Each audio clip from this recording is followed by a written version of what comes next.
kayo ay isang election watchdog ng bansa na inaasahan po na, syempre, magbantay kontra daya. Pero can you please, repaso lang po ng advokasya ninyo dyan po sa kontra daya?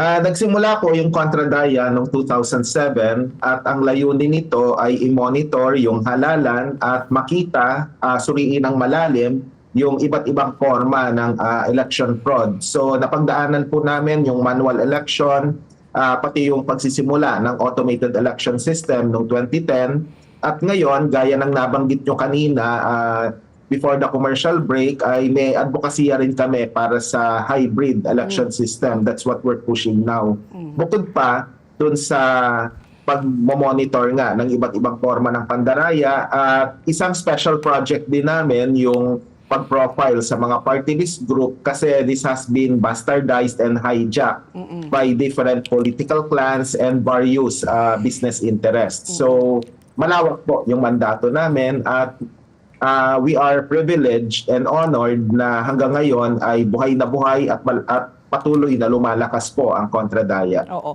So, syempre, pangalan pa lang talaga, no? Talagang no denying na talagang ang pagdadaya ang inyong binabantayan. But I'm curious po dito how you're pushing for the hybrid election system. Kasi parang pag makakausap mo natin si Chairman George Garcia, everything set in place, no? Except for that little hiccup na nag-pull out yung St. Thomas na no? Yung para isa sa mga financier nila. Pero St. Thomas ba? St. Timothy, oo, 2%.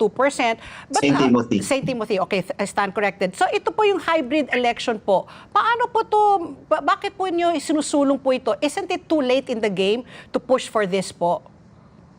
Actually, mas lalo ngang dapat i-push yung hybrid election system dahil sa pag-pull out ng St. Timothy kasi merong legal questions dun sa financial capacity ng consortium na kasama yung Miro Systems ng Korea. Kasi nga, yung capitalization mo, yung pinakamalaking capitalization ay nasa St. Timothy talaga. Tapos, kapag ka-hybrid po, hindi naman kailangan ng sobrang mabusising preparasyon. It's just a matter of printing the necessary ballots para, kasi yung habol natin sa hybrid system, in essence, manual counting pero electronic yung transmission. So parang paghahanda rin yan sa barangay and SK elections na essentially manual yung nagiging bilangan. Ang kaibahan lang, dapat may capacity tayo to transmit the results. Yung capacity to transmit, kaya naman yan ng iba't ibang devices. Meron namang email, may mga iba pang paraan ng pag-send, FTP or file transfer protocol. Pwede rin gawin yon at secure naman ang mga ito.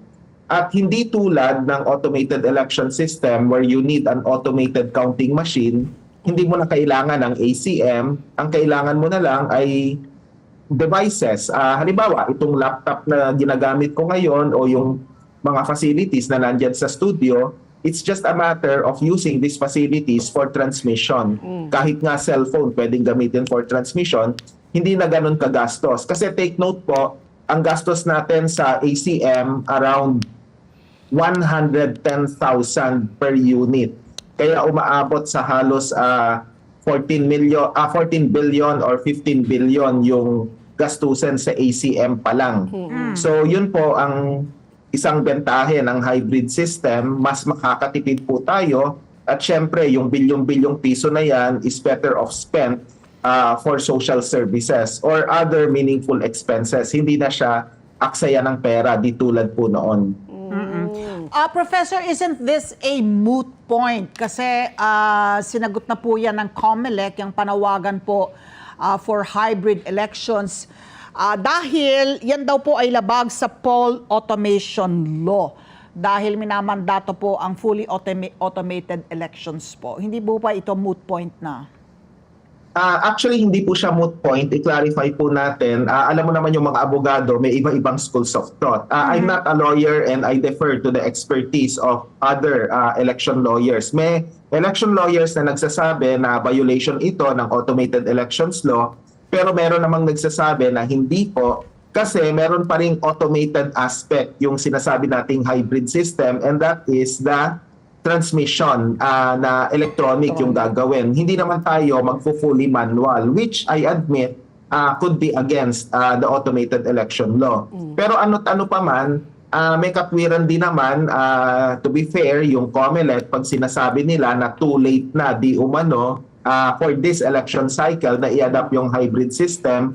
Pero that was before the pull-out ng St. Timothy na kailangan talaga gawa ng paraan ng COMELEC na magkaroon ng isang sistema na wala na sa eksena yung Miro system, Miro company na yan. Kasi nga, ulitin po natin, kung kung illegal yung kontrata at yun na nga, baka may dangers ng nullification, mas malaking problema pa yung kakaharapin natin kung ipagpipilitan natin yung kontrata with Miro, samantalang nag-pull out yung St. Timothy na may pinakamalaking capitalization dun sa consortium na create po nila.